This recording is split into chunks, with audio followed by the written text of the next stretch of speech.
Magnetostática. Cuando nosotros hablamos de magnetostática, estamos hablando de que es el estudio de todos los fenómenos físicos que intervienen los campos magnéticos constantes en el tiempo.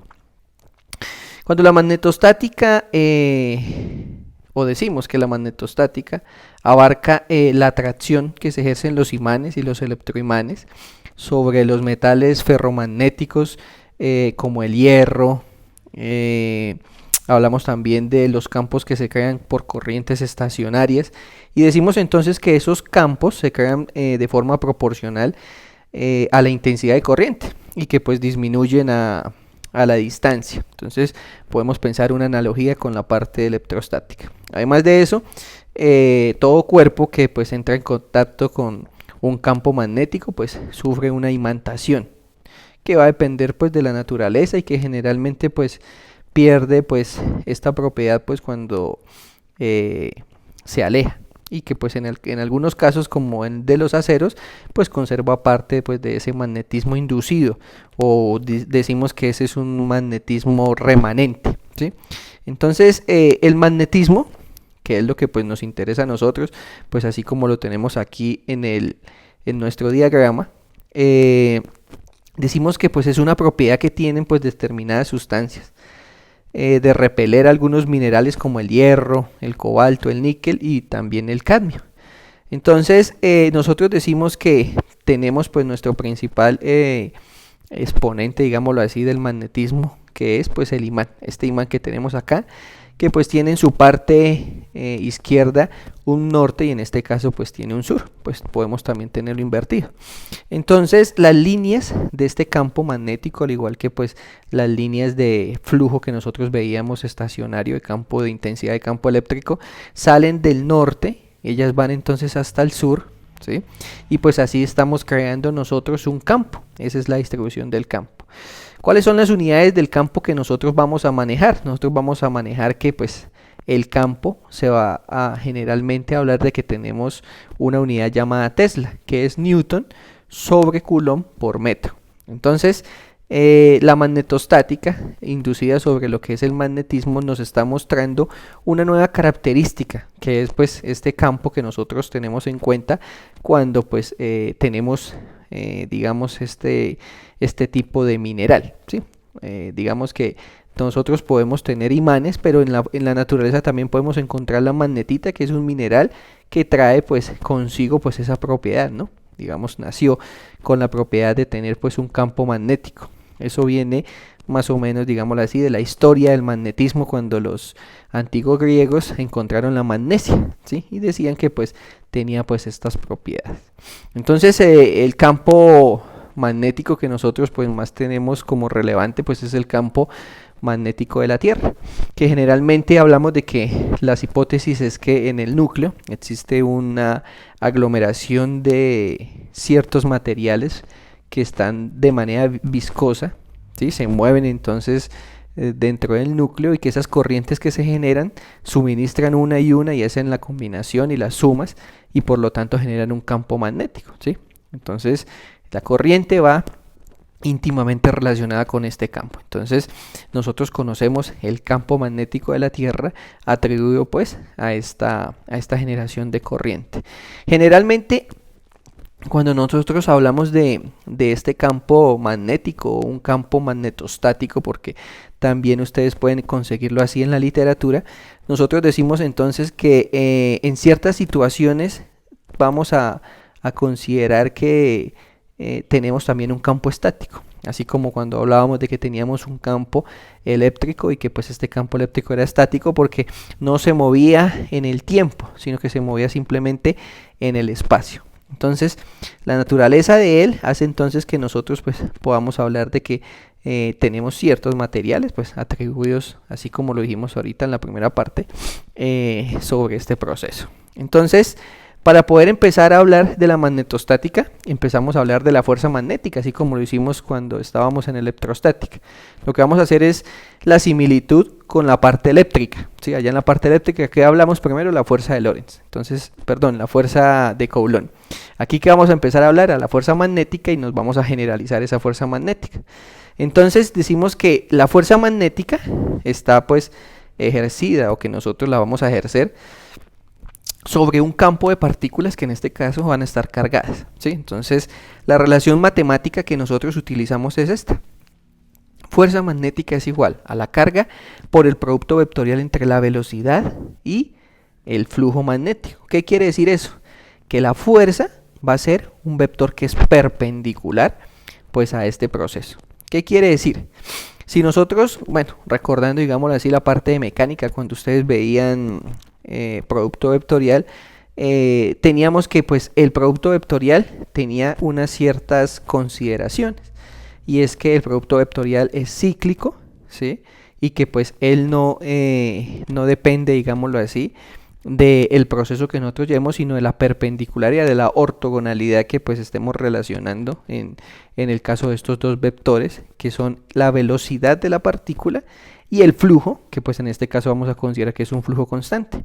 Entonces, cuando hablamos de que tenemos la fuerza magnética, decimos entonces que si nosotros tenemos un campo que también se le puede atribuir una fuerza eléctrica, entonces vamos a encontrar esto que llamamos como fuerza de Lorentz, que es la sumatoria de la fuerza eléctrica más la fuerza magnética. Entonces de aquí la fuerza magnética, pues nosotros ya sabemos que, bueno, lo acabamos de conocer, que es el valor de la carga, ¿sí? De la carga no necesariamente tiene que ser el electrón, nosotros podemos tener cualquier partícula cargada, y esta fuerza magnética entonces va a tener la velocidad de la partícula y el flujo. ¿Qué es lo que tenemos que considerar? Que pues nosotros decimos que este vector va a ser perpendicular. Para nosotros la fuerza eléctrica es igual a ¿qué? Al valor de la carga por el campo eléctrico. Entonces podemos sacar un factor común de la carga y nos va a quedar entonces que la fuerza de Lorentz, que ahora vamos a llamar que es una fuerza electromagnética, está relacionada con la intensidad de campo eléctrico y el flujo magnético. Nosotros no decimos que esto es campo magnético, más adelante vamos a ver cuál es el campo magnético. Por ahora decimos que tenemos un flujo magnético, que es pues el flujo que atribuimos, digámoslo así, pues al movimiento de la partícula. Entonces esta fuerza de Lorentz, o podemos decir que la relación de la fuerza de Lorentz pues me va a ayudar a medir sobre una distribución de cargas en movimiento, ¿sí? Las fuerzas magnéticas que pues se van a producir a partir de las partículas cargadas, que pues lo que yo les decía, no necesariamente tiene que ser un electrón, pero que pues me van a relacionar entonces la parte eléctrica con la parte magnética. Eso es lo importante, porque mire que ya empezamos a ver lo que es la parte electromagnética, ¿sí? No solo la parte estática, ¿sí? O como en nuestro segundo corte, digámoslo así, que nosotros vimos lo que es la parte de materiales, ¿sí? Sino que también estamos viendo que nosotros podemos ya empezar a ver la parte magnética y la parte eléctrica como un todo, ¿sí? Entonces esa primera parte se llama fuerza de Lorentz. Entonces decimos que esta fuerza, que podemos relacionarla entre imanes o electroimanes, entonces nos sirve para distribuir entonces una carga en movimiento, ¿sí? Y esto es porque pues en el interior de esos materiales, bueno, digamos que mejor los imanes, existen pues microcorrientes y pequeñas corrientes que macroscópicamente pues dan pues a esas líneas de campo, y que en este campo son cerradas. Entonces por lo tanto del material pues va a emanar, va a salir, ¿sí? Pues ese campo. Eso es lo que pues les intenté relacionar cuando estábamos hablando ahorita del campo magnético de la Tierra. Entonces los puntos de entrada que forman de polo a polo y de salida de un extremo al otro pues me forman ese campo, ¿sí? Atribuido entonces pues a la corriente que nosotros estamos teniendo, a las pequeñas corrientes. Entonces cuando hablamos de la fuerza magnética podemos hablar de la fuerza magnética sobre un conductor. Nosotros decimos que un conductor puede ser un cable, un alambre, porque circula pues una corriente eléctrica, y que pues esa corriente eléctrica es un conjunto de cargas eléctricas en movimiento, y que pues ya que pues un campo magnético se ejerce sobre él en la carga en movimiento, nosotros esperamos que pues la fuerza resultante de esa carga pues vaya circulando sobre pues el conductor y por lo tanto pues sobre la corriente eléctrica. Entonces recuerden que nosotros podemos tener conductores rectilíneos, podemos tener conductores circulares, podemos tener un conductor no rectilíneo, ¿sí? Y pues vamos a considerar los elementos que pues o las fuerzas que se intervienen ahí en ese proceso, en esos procesos que tenemos. Entonces, para poder empezar a hablar de lo que es el flujo magnético, nosotros nos vamos a ir a lo que es el movimiento de una partícula cargada en un campo magnético. En este caso vamos a considerar que ese campo magnético es uniforme. Eso es muy, digamos, muy importante porque nos va a permitir pues poder decir que las propiedades, ¿sí? Que las propiedades que nosotros estamos considerando son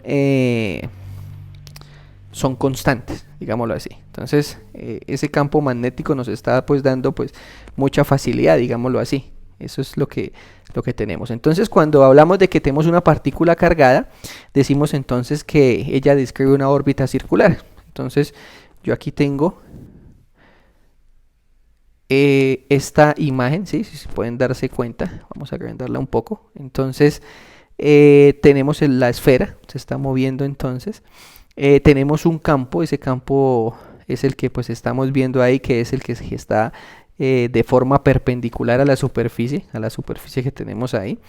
Tenemos entonces que este campo me está generando entonces una velocidad. Sabemos que tenemos una velocidad que sería en este caso el vector rojo y una fuerza que pues está sosteniendo, digámoslo así, el movimiento hacia el centro, ¿no? Diríamos casi que es una fuerza centrípeta, ¿no? Pero es la relación, digámoslo así, magnética que nosotros podemos considerar del efecto sobre pues el movimiento de la partícula. Entonces, como nosotros decimos que el radio, pues que es la órbita que estamos relacionando a partir pues del movimiento, decimos que la masa, esa masa pues debe ser una constante, ¿no?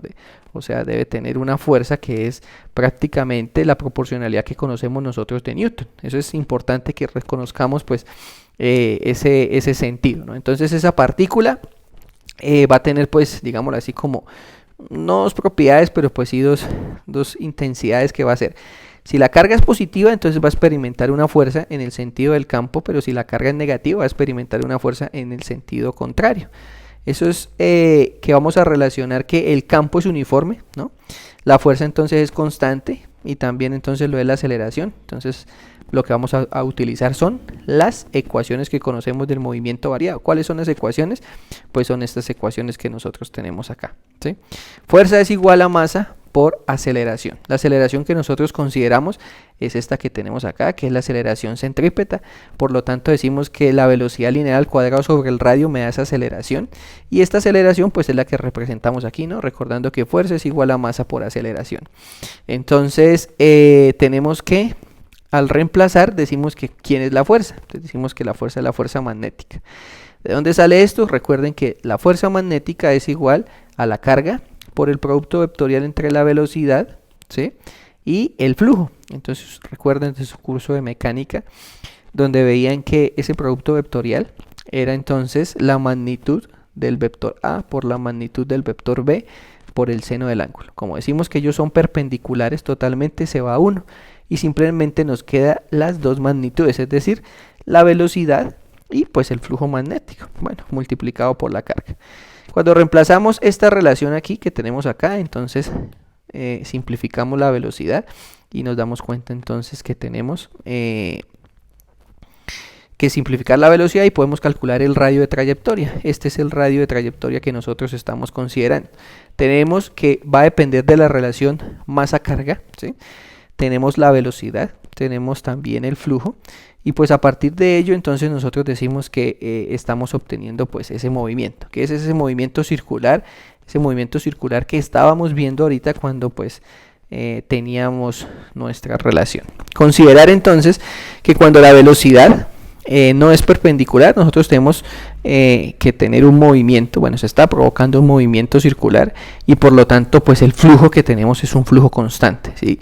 Si el flujo no es constante, entonces nos va a variar, digámoslo así, pues en cierta medida lo que estamos realizando, la distribución que nosotros estamos realizando. Entonces tenemos que las relaciones que nosotros consideramos pues van a estar dadas en función entonces de las ecuaciones que nosotros conocemos de movimiento variado, es decir, la velocidad, que es velocidad inicial, más la aceleración por el tiempo, la ecuación de posición, que es posición final, igual a posición inicial más velocidad por tiempo, más un medio de la aceleración por el tiempo al cuadrado, ¿no? Entonces, considerando también que pues podemos decir que cuando tenemos pues la fuerza igual a la masa por la aceleración, esa fuerza es Q por E, y podemos también tener una aceleración, la aceleración que tenemos del sistema. Entonces, teniendo, digámoslo así, en cuenta eso, nosotros podemos decir que este movimiento, pues teniendo en cuenta que la carga, digámoslo así, la intensidad que nosotros tenemos relacionado sobre él, nos va a permitir encontrar entonces esa relación, ¿sí? ¿Cuál es la relación? De que pues si nosotros decimos que en un campo eléctrico, en un campo magnético atribuido pues a la fuerza magnética, las partículas son siempre iguales y vemos la interacción que se tiene a través de él, entonces podemos obtener pues una variación constante, ¿no? Que es lo que a nosotros nos interesa. Bueno, entonces la primera aplicación que vamos a ver es que nos dice que cuál es la energía cinética de un megaelectronvoltio de un protón que se extrae de un ciclotrón con un radio de 1.81 metros.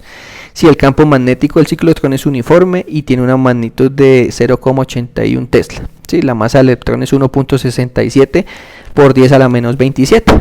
Entonces tenemos que, ya sabemos que cuál es la trayectoria, ¿sí? Es masa por velocidad sobre la carga de la partícula por el flujo. Como nos están pidiendo calcular la energía cinética, nosotros decimos, la energía cinética, ¿cuál es? La que conocemos de mecánica, un medio de la masa por la velocidad al cuadrado. Entonces debemos calcular la velocidad, por eso es que despejamos la velocidad, porque nos dieron el radio. Tenemos también que la masa del electrón, la tenemos también la carga del electrón, que es la misma carga del protón, la carga del protón, que es la misma carga del electrón, solo que positiva, entonces podemos calcular esta velocidad, ¿sí? Entonces reemplazamos los valores que tenemos, ¿sí? Energía cinética es igual a un medio de la masa por la velocidad al cuadrado. Entonces tenemos que la velocidad es que R por Q por V sobre M, que pues es lo que tenemos aquí al despejar de esta ecuación que tenemos acá. Entonces, elevada al cuadrado, elevamos al cuadrado, la masa al cuadrado, cancelamos una masa, me queda esta masa aquí, y R, Q y V nos quedan al cuadrado. Ese es el valor de la energía cinética. Reemplazamos los valores y decimos entonces que tenemos 1.81 al cuadrado, la carga del electrón que sería 1.60 positiva, a la menos 19 coulomb, al cuadrado también. Este flujo magnético que es constante nos daría 0,81 Tesla al cuadrado sobre 2 veces 1.67 por 10 a la menos 27 kilogramos. Y pues relacionamos y nos queda entonces una energía cinética de 1.81 por 10 a la 11 julios. Pero el ejercicio nos está diciendo que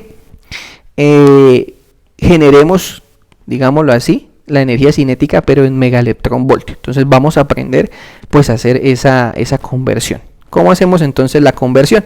Nosotros decimos que un electronvoltio es 1.62 por 10 a la menos 19 julios. ¿Sí? Esa es la energía que nosotros generamos.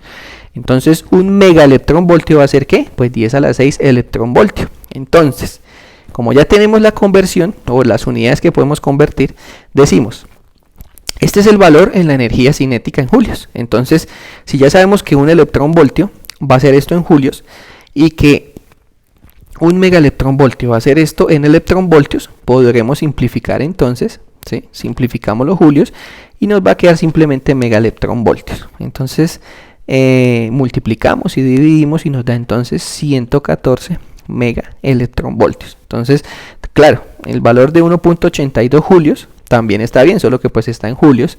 Y tenemos que el megaelectronvoltio sería 114 megaelectronvoltios. Siempre que hagamos una conversión, porque en muchos ejercicios en la literatura aparece que vamos a obtener pues siempre un valor en las unidades que va a ser siempre de energía o de trabajo, que pues ya sabemos que es lo mismo, y que la vamos a poder redistribuir o podemos hacer la conversión a megaelectronvoltio.